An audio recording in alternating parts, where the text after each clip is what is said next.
Hi everyone, hope all are good. In this particular video, I am going to create a graphical art in just 25 lines of code. Without wasting our time, let's jump to the VS Code and start coding.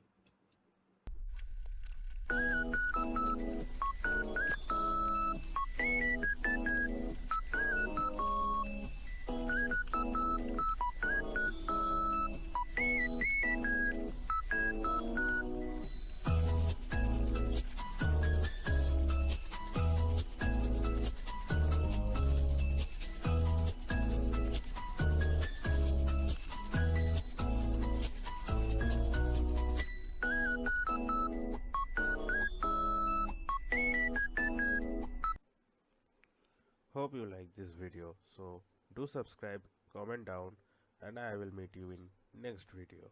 So goodbye.